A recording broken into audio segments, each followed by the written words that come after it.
With $7.2 billion splashed on company stakes, about $900 million in charity, and 20 billion yuan invested in an art museum, the richest Chinese women have the most impressive way of spending their millions. Zhou Kunfei. The first on our list is Zhou Kunfei, the billionaire entrepreneur who sits at number 8 on the list of the richest women in China. For anyone who uses smartwatches and those phones with touchscreens, here is the brain behind nice touch-sensitive screens.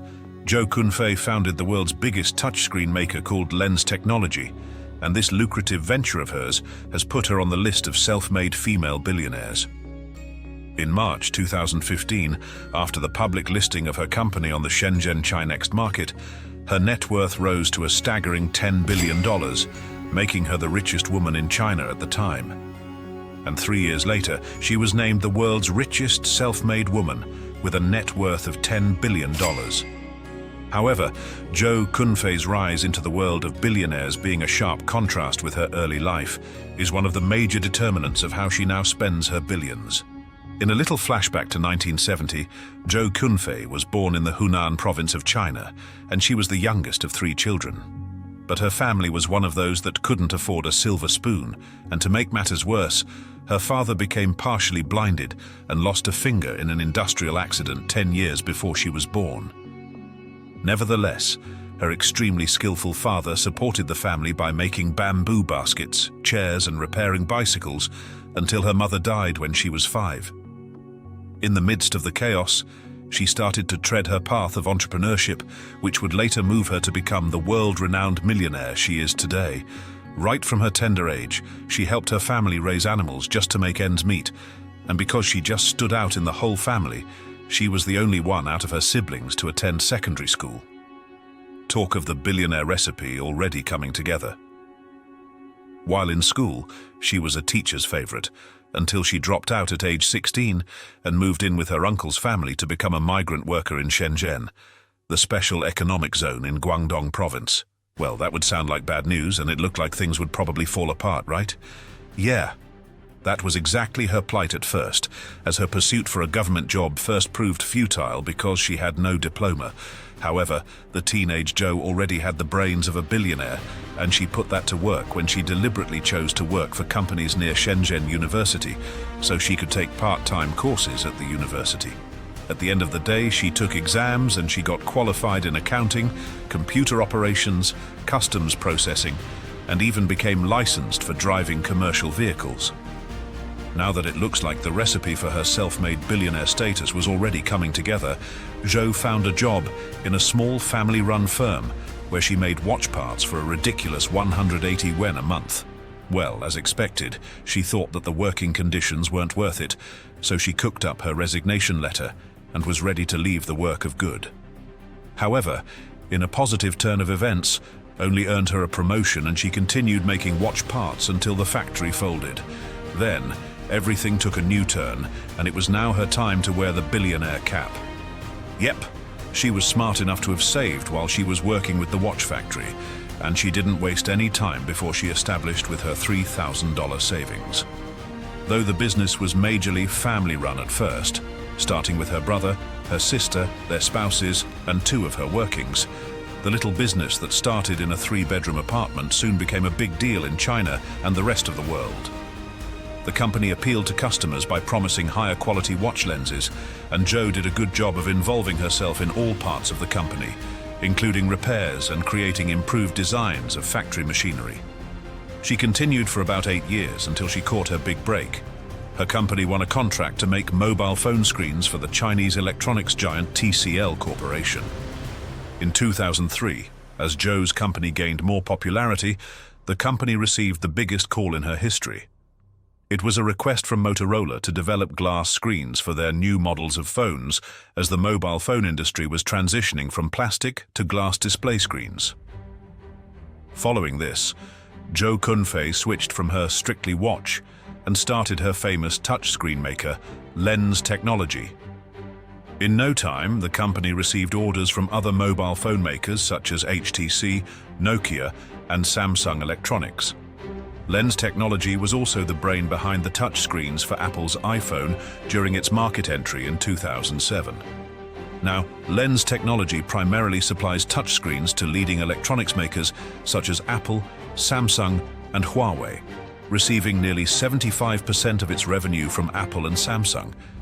The Apple Watch also uses her company's glass and sapphire crystal screens.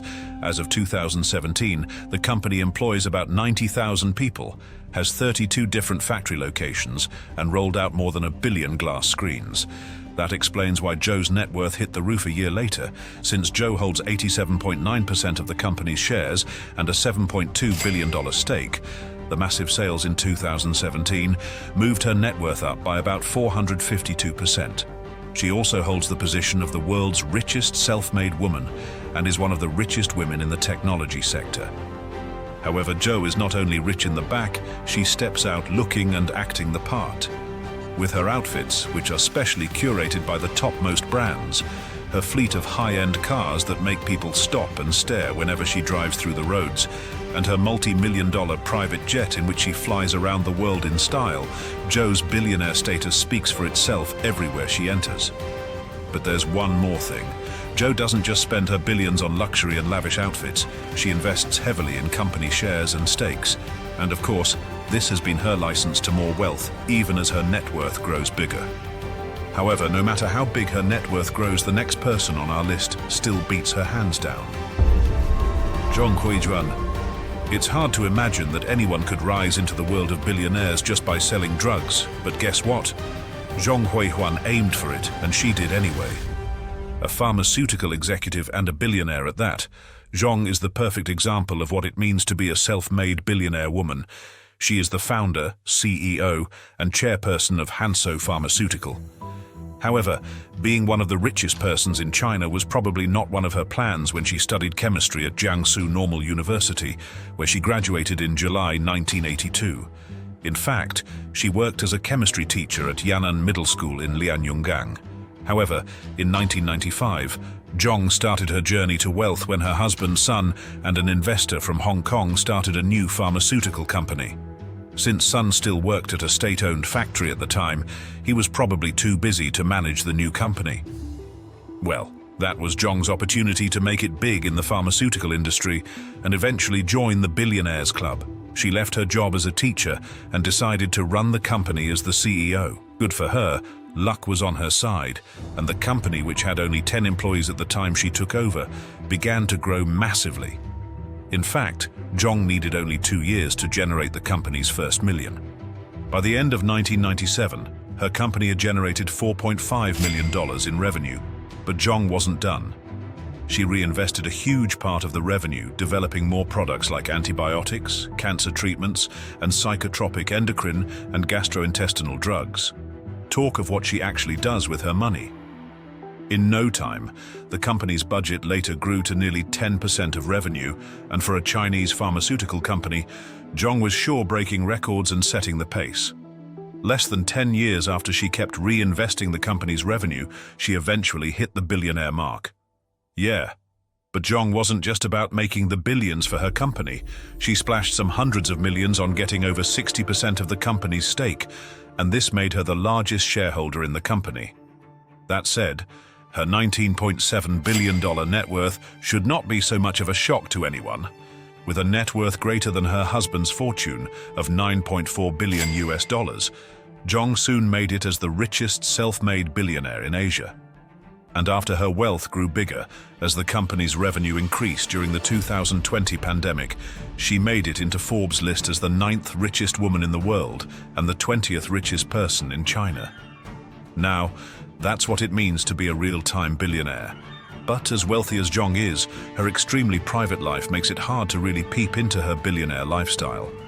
Much of what the public knows is that she has set her daughter on the billionaire path by making her the executive director of the company, and with a large stake of the company under her name, she may also be dining with the billionaires soon. Though Zhong lives a quiet life in her jaw-dropping estate in Shanghai, one thing is clear. Her billionaire status affords her the kind of luxury she needs, and she's sure getting bigger, even as she throws more and more billions into buying more stakes and shares. Now, it's one thing to build wealth from nothing, but the next billionaire on her list got lucky when her father transferred huge wealth to her. Yang Huiyan. Yang Huayan is a Chinese-born billionaire businesswoman who has made it big in property development. She is the chairman and also the major shareholder of Country Garden Holdings. However, unlike other billionaires who build things from scratch and spend hundreds of millions on stakes, Yang's stake was transferred to her by her father, Yang Guoqiang, in 2007. Being a 2003 graduate of Bachelor of Arts Science from the Ohio State University and with a Cypriot citizenship, Yang is obviously one of those Chinese billionaire women who had it nice from the scratch. Her father, Yang Guoqiang, started his real estate company, Country Garden, in 1997. Fast forward to 10 years later, he transferred a staggering 70% of Country Garden's shares to her. A year after she bagged the major shares of Country Garden, the company had a turnover of $1.6 billion, and this meant a big break for Yang. However, she was only going to get richer as the company got bigger and made more money in the years that followed.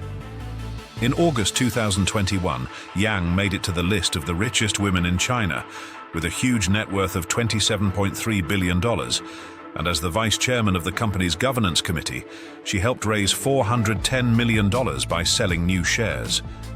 2 years after she made it into the list of billionaires, her father, Yang Guoqiang, resigned from the position of chairman of the board of Country Garden, and that was when Yang took over the position.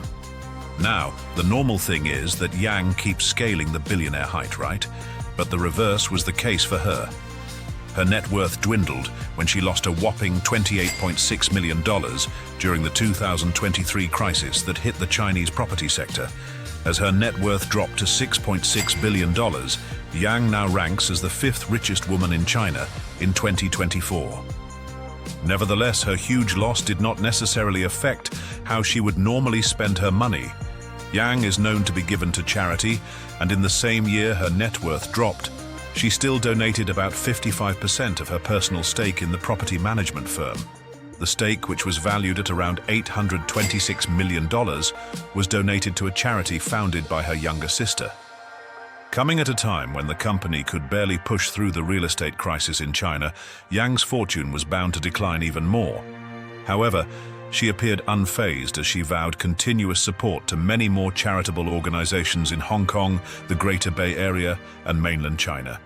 Okay, the next person on our list has a lot in common with Yang. She's making it big in the real estate sector, and she has a thing for charity too. But unlike Yang, she actually rose from poverty. Chen Lihua. Chen Lihua is the founder and chairman of Fua International Group, one of Beijing's largest commercial property developers. In 2014, Forbes ranked her as the 10th richest mainland Chinese, the richest woman in China, and one of only 19 female billionaires in the world who did not inherit their billionaire status. Speaking of that, Chen Lihua was actually born into wealth in 1941. She is a descendant of a noble Manchu family of the Qing dynasty, born in the Summer Palace of Beijing.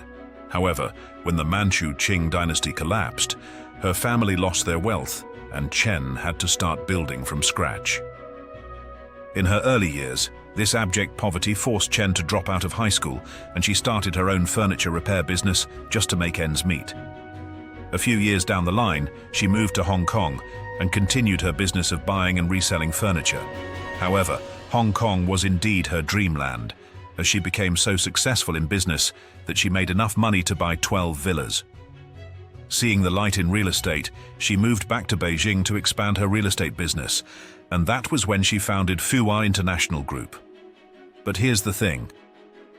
Chen did not only make her company all about real estate, she dived into other lucrative fields of agriculture, tourism, electronics, hospitality, and red sandalwood art production, increasing her chances of gathering huge wealth.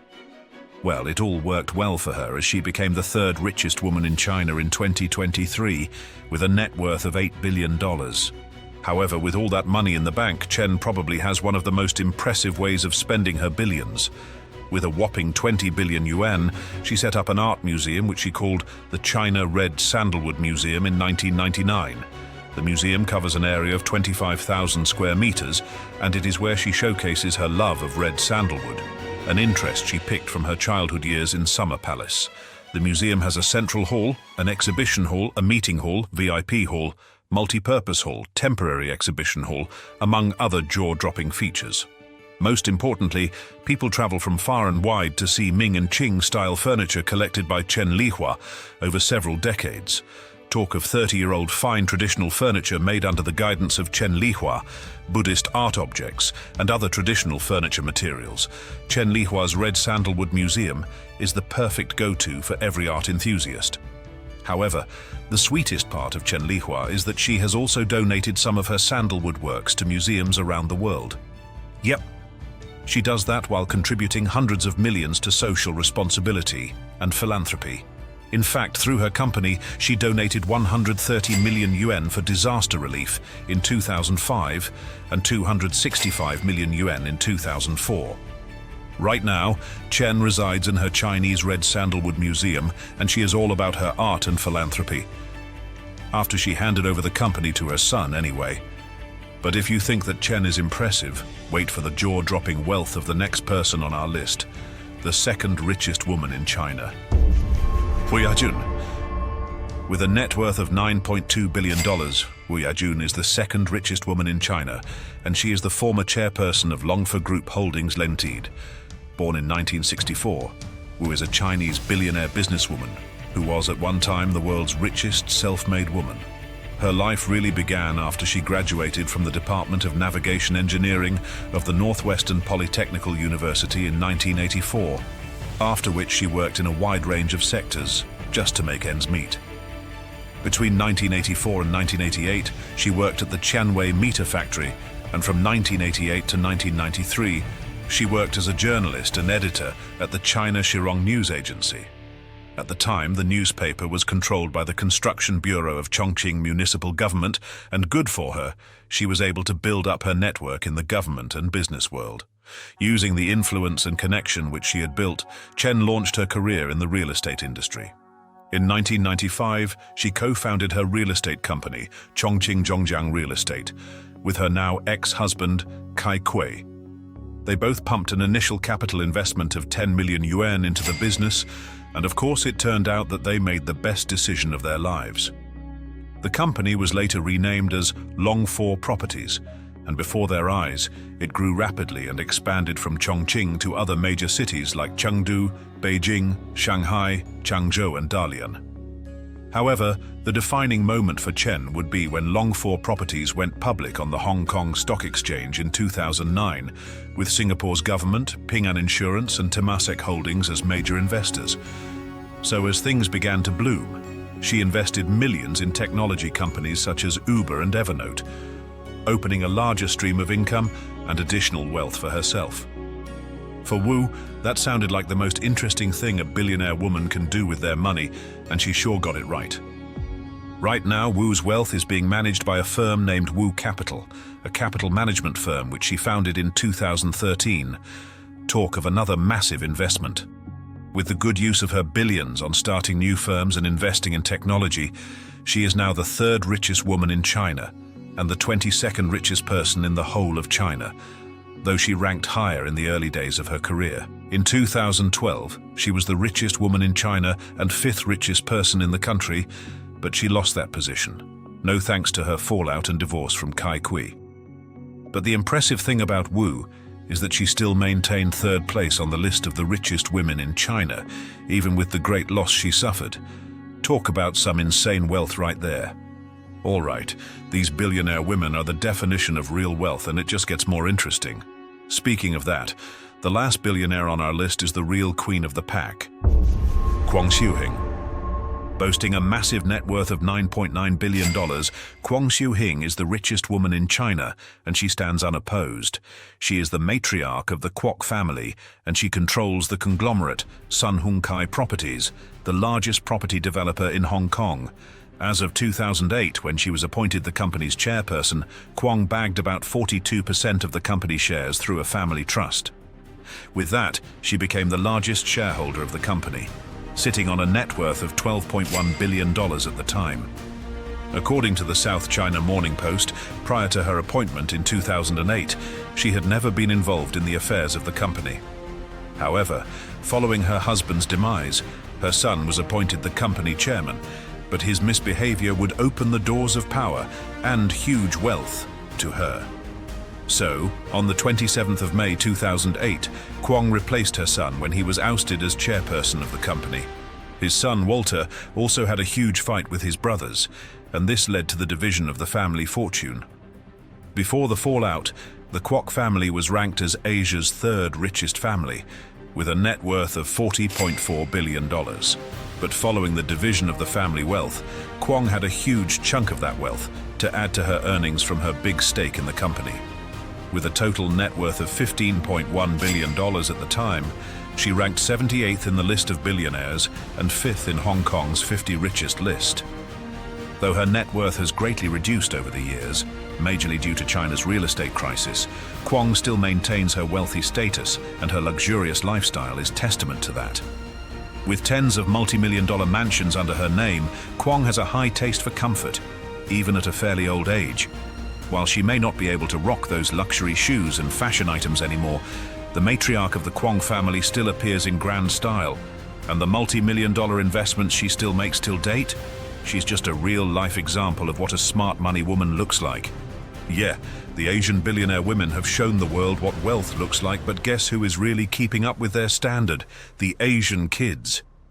Find out about their impressive lifestyle in our previous video, A Day in the Life of Asia Billionaire Kids.